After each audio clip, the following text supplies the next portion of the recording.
So we're back on the bloody Dmax today, and we're going to do the front locker.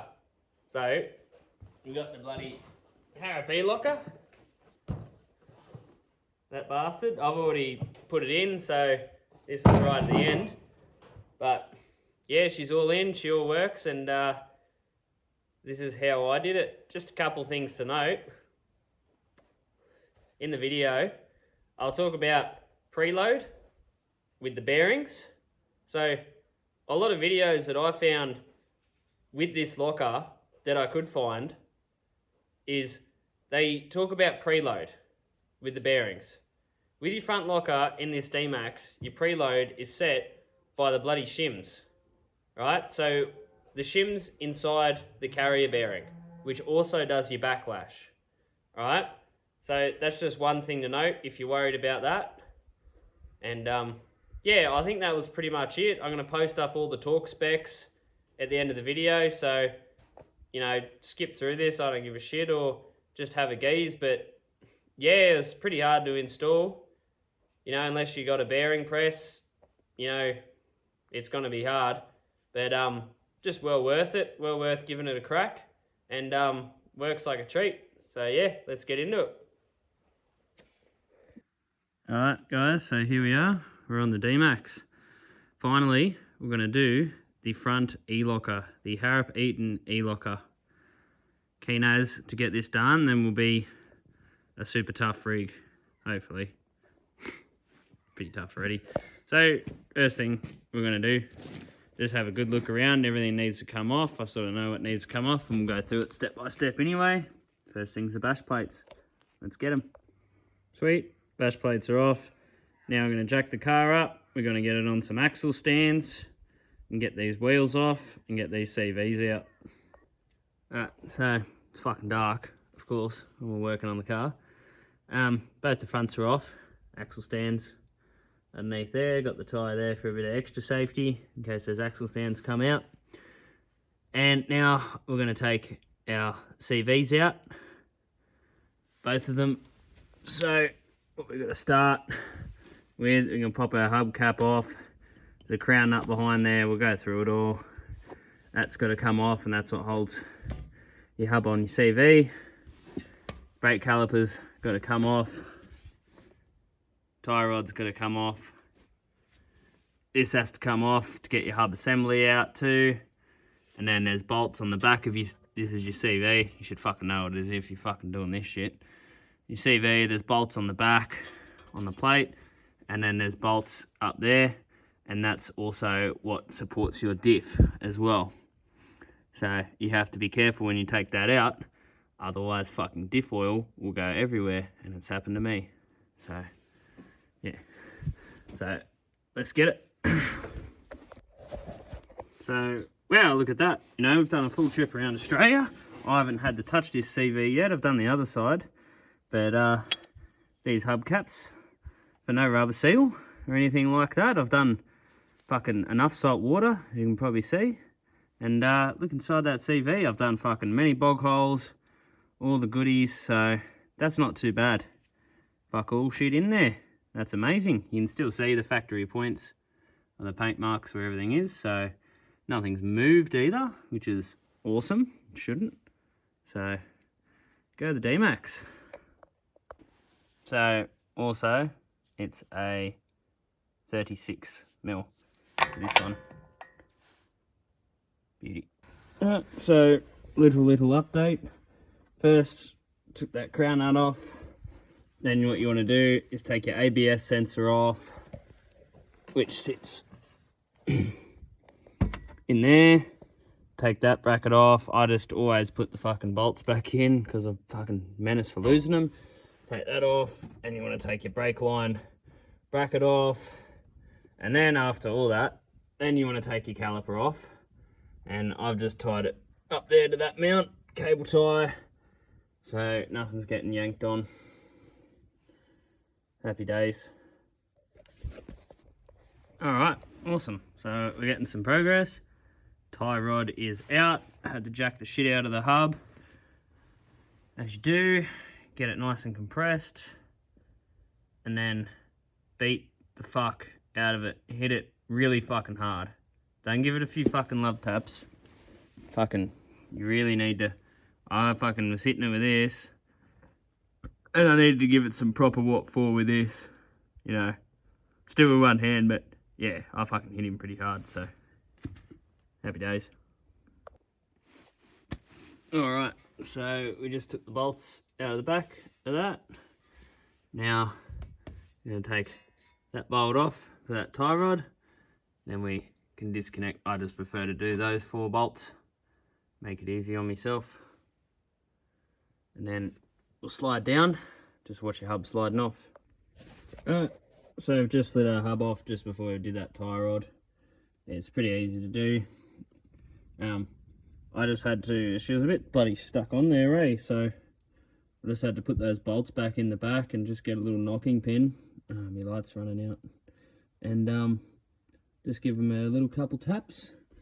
Nothing too hard. There's a little bit of rust there on the CV actually.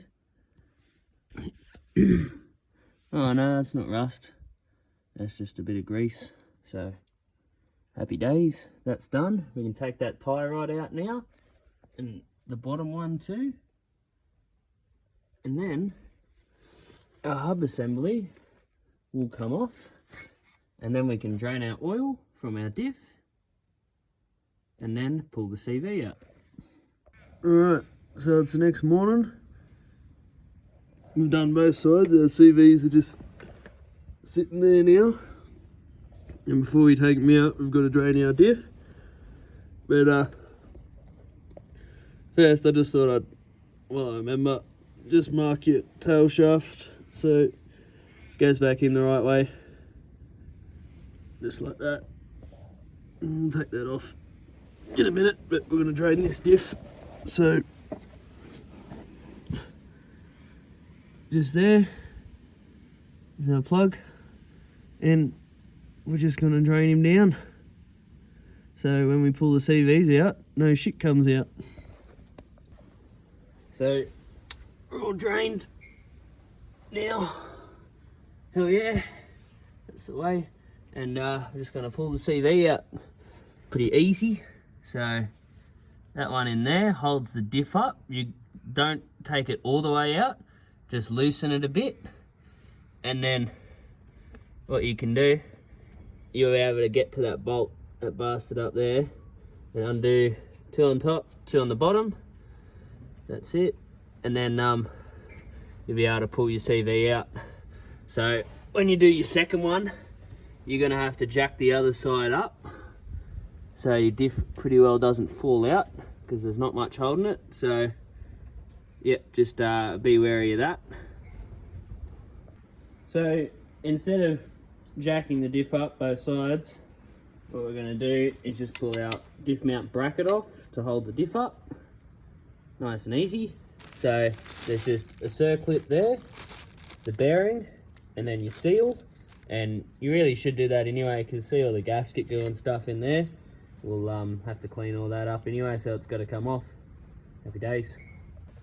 Alright, so we've got this CV out, and we need to get to that inner axle.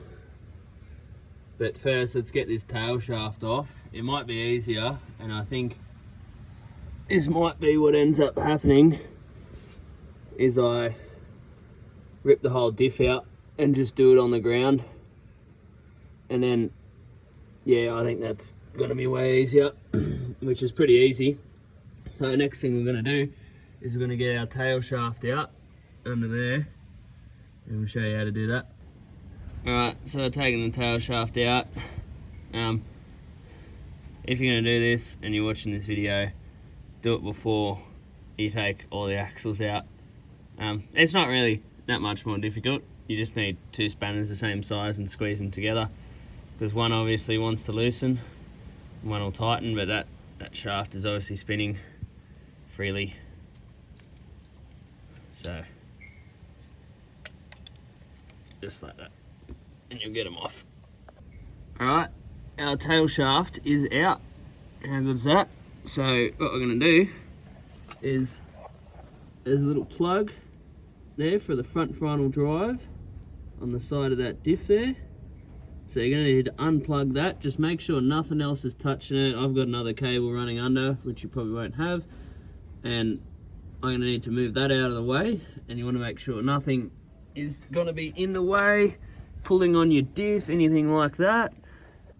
So after we got that plug out, the back of the tail shaft, diff mount bolt here, that one there, take that one out.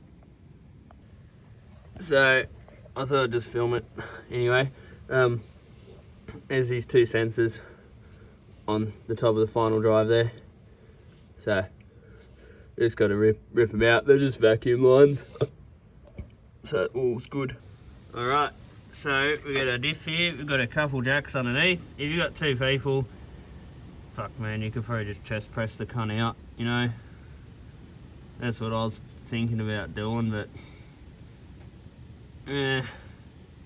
she'll be right. So should jack it down.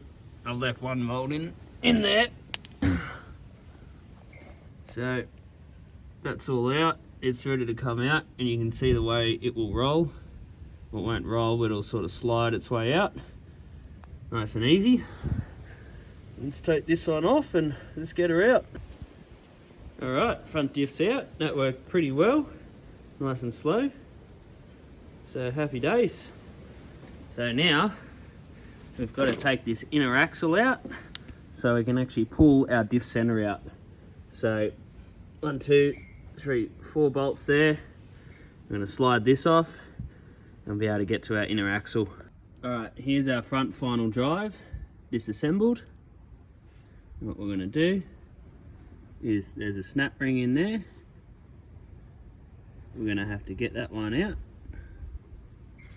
There's snap ring pliers, and then you should be able to remove the inner axle. Alright, after you've done that, the axle will pop out a bit.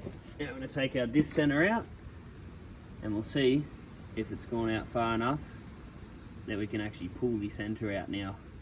They want some special stupid fucking tool to pull it out that fucking only Isuzu make, because engineers are fucking faggots. They don't realise normal people actually want to work on their cars. Fucking idiots.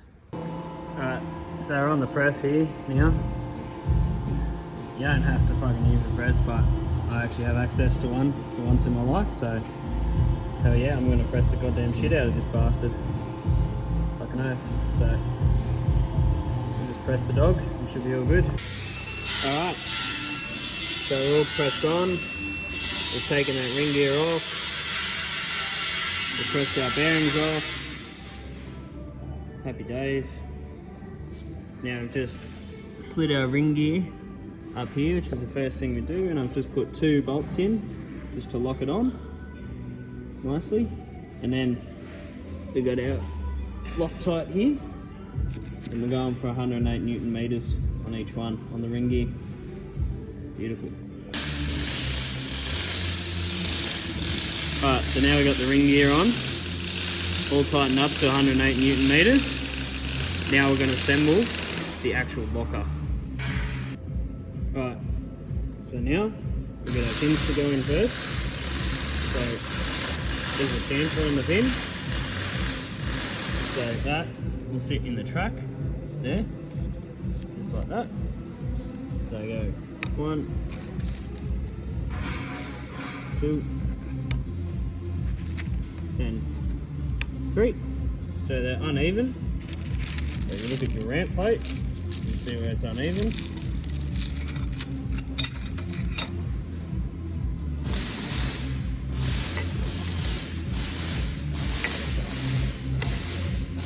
And you get it where it is even, just like that. Beautiful. Next, we have the thrust washer. It's just like that. Then we have the thrust bearing. Goes on. So now we've got our thrust washer and our thrust bearing on. Nice. Now we get our electromagnet. put that on. That's the way she sits, like that. And now our bearing race can go on. Just like that. And that diff locker now is assembled. We just have to put our circlip in there. Alrighty, bearings all nice and pressed on. Exactly what we want. Fucking let your magnets there. All good to go. I'm going to put it back in the diff housing. Put our preload on the bearings. I'll explain that in a minute once we get it in. And then we'll be able to see our backlash, which is most important. I'm excited.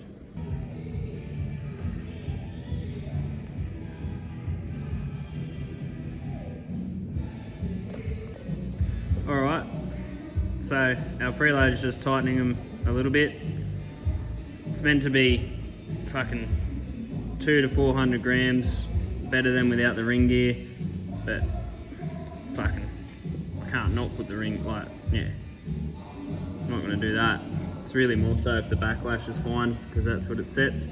So I just nipped them up a bit, gave them a good crank, and I'm just going to torque them up. I've already checked my backlash, but we'll check it again once they're all torqued up to spec. And I'll show you guys the backlash and how to do that. Alright, so bearings are all torqued up. And we've got our dial gauge here. Just got to set that. It's a bit hard to show you.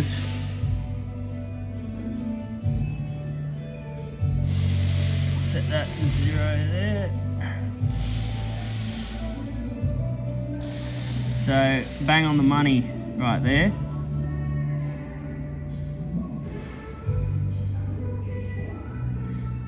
At 0.15. So the specs are to be between 0.13 and 0.18 of a mil. And we're 0.15 there. And that's reusing the old shims. And you know, you can't get better than that. It skits us out when I bloody do that, but yeah, I've checked it in a few spots now, and 0.15, I'm pretty damn happy with that. So we're going to get the dog back in. So how you set the dial in the gauge too, because there's a lot of videos out there with the lockers, but they don't show you all this fucking shit. Because I don't know, maybe they don't fucking know themselves, but you want it the same angle as the fucking tooth coming down. So you want it 90 degrees to that. So whatever angle the tooth is, you can see it's a bit of an angle like that. So we're on a bit of an angle like that. Exactly like that. Happy days. And that's how it's done. Right, so just before we put our center back in our housing, gonna clean up all the fucking gasket and shit that was left on there. Happy days. Alright, now we're gonna fucking drill a fucking hole in our diff next to our ring gear there, which is also the top of our diff. We know that because of where our mounting bolt sits. So yeah, just about there. Can't do it there, unfortunately, because it sits behind. You'll have a feel in your diff and you'll see it right there somewhere. We'll make it work. I skipped just a couple steps because it was getting fucking dark. We're doing this with fucking headlights now. And hell yeah, so we got it all set up, got the housing back on. Everything turns pretty good by the looks of it. Everything's good to go, ready to get the diff back in. We've put that front final drive back on.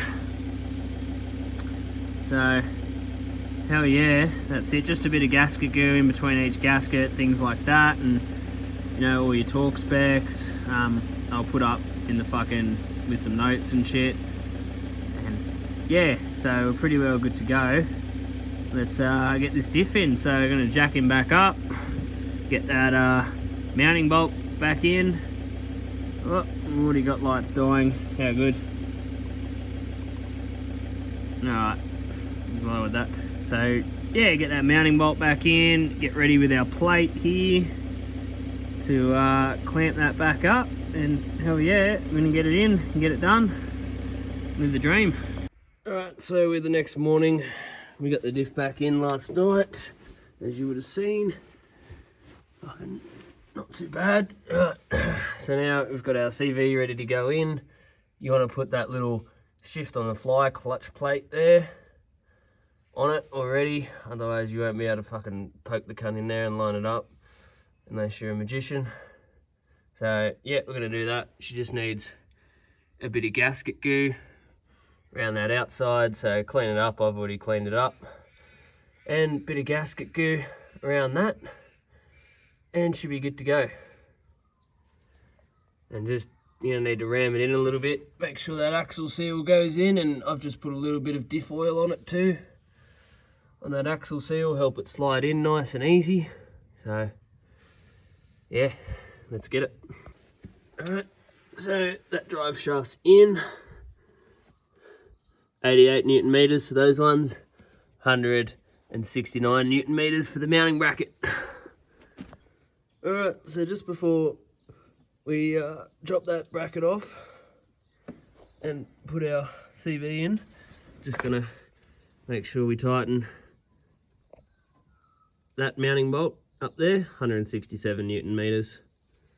Happy days. Alright, so pretty well got our CV reassembled. We just need to push those back and put our circlip on. Then that surface is all cleaned up. We've put some oil, sort of as much as we can, around the inside of where that drive shaft will slip into, and the inner bearing race in there for the carrier bearing, and even around that seal in here where it's that axle seal is going to sit. So yeah, let's get her in. Alright, so we got that back in. Not sure if I mentioned, but it's pretty obvious. Put gasket goo around the seal of it. You know, if you're doing this shit, you should know. But yeah, I'll just let you know anyway. Always with the gasket goo around those seals. You know, it does have the axle seal, which should stop everything, but that gasket goo just helps just that little bit more. Hell yeah. So same torques on that. Now we're gonna put our tail shaft in, which is super easy, and we're at 59 Newton meters on that. Hell yeah. right, so the tail shaft is back in, and Just gonna do our sump plug up. I've just clean that copper washer up, put a little bit of gasket goo around it, just to make everything all good, and 50 Newton meters for that drain plug. Then we're gonna take the filler plug out. A bit hard to see, but it's up there. There it is. And we're gonna fill it up, 1.2 litres of diff oil. Do you want me to hold it for you? Nah, that's all right. So, got the CV in, just all oiled up. Lovely. Just gonna grease a bit of the CV, grease in there, and put it back the way we took it off. Alright, so now our hub assembly is installed. I broke my split pin, so I had a spare one, but it was a bit big, so I made it work. Anyway, all that's done up now. And we got our brake caliper to put on. Then we can get our brakes on and tighten this up to 127 Newton meters. Alright, so your brakes are on now. What I've done, I just stuck a jack underneath that, tighten it up, put the locking pin in, and that one's done, ready for the wheel. Alright, so we've got to fill up our shift on the fly.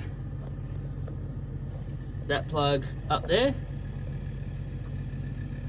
And it takes about 200 mil or so. So, I can't focus at the moment, unless to blur my camera. Well, yeah, it takes, hold on. It takes about 200, there we go. Takes about 200 mil, but just fill it up if you're on pretty level stuff, and when it starts just flowing over the edge, just like your diff, that's where you're good. And it takes the same diff oil as well. Alright, so now we're going to wire it in. Alright, I got my wheel off. I went for a test drive yesterday with it all, just to make sure she all worked in two-wheel drive, and we had no issues. And hell yeah, all's fine, no backlash or anything like that, which I was pretty positive about anyway. So pretty keen for that. Just one of those things you get a bit nervous about when you're doing things like that. And you've had issues with Harrop sending you the bloody wrong diff locker before and wrong parts, and you know what, they've actually done it again. They've, fortunately, not with the locker, but they haven't sent me the plug. The idiots. So they haven't sent me the plug to connect to me bloody diff locker, the 2 pins that come out. This is the plug that connects to the plug, and the idiots didn't send me the other end of the plug. Honestly, there's been nothing but trouble with Harrop and McCormack's in Queensland trying to get this thing sorted. Because first of all, they sent me the bloody wrong locker. They sent me a locker for a friggin' Jeep Wrangler. The idiots. So I was lucky that I was onto it, because it still said 4 Isuzu Dmax, but I counted the splines, and there was 19 splines, and it's 29 spline axle. So yeah, anyway, yeah, let's get into it. So it's not polarity sensitive, thank the Lord. So we're just going to cut this off and put a couple crimps on, screw the plug. That can piss off, you know. We'll just put a couple crimps on, just like these ones here, and we'll crimp it in. Happy days. On second thought, I'm just going to use a couple spades, just like that. Just so, if you know a stick gets caught somehow, which is very unlikely, that, you know, it can actually pull apart, not rip the fucking wires out of the locker, or something like that. So, let's do that. Alright, so, we've got our connectors on. I haven't put any Coro on it yet, little conduit that goes on the outside. I'm just seeing where I want to mount everything. We'll just go through the bloody wiring harness too. So, this is your relay, obviously. Should know that if you're doing this. Those two for the cables coming out of the locker. And that one is your fused off the battery. Just like that. So, just got to work out where we want our locker mounted. Well, our relay, I'd say. And I'd say, I'm going to take my breaker off now, because these breakers are bloody dog shit. And it's stuffed up on me, so I went to the MIDI fuse, so we'll probably take that off, keep that as a spare, and probably just reuse one of the holes for the mount of the relay. So you can mount it anywhere you bloody want, really. You know, easy days. And that's your cable for your negative. Goes on your battery, just like that, and goes to your switch too, which will be the negative for that light on your switch. Easy done. Hey, so we're doing the bloody switch now, and a little bit hard to see, but this is the spare. Nowhere near the right fucking size. I don't know what they want me to do with this switch. Maybe ram it up my fucking ass. Switch it from there. But, yeah. I think, you know, if you order the kit, you know, you're paying nearly $2,000 for it. At least give me a switch I can put in the dash. You know, it's nearly, you know, the car's only a couple of years old and all the new ones are the same. Just, come on, Harrop. You know? But anyway, I've tested it all out, and bloody works a treat. So, at least the diff locker works, which is the main part, so I can't complain too much about that. So, hell yeah, everything's in. I'm going to fix this switch up, and yeah, this might be the end of the video. I'll try and set some filming up to show you how I test it and everything like that. But, not bad. Bloody works a treat. I did a couple tracks before, and with and without the locker, and it really made a difference. So now we're twin locked. Hell yeah. You.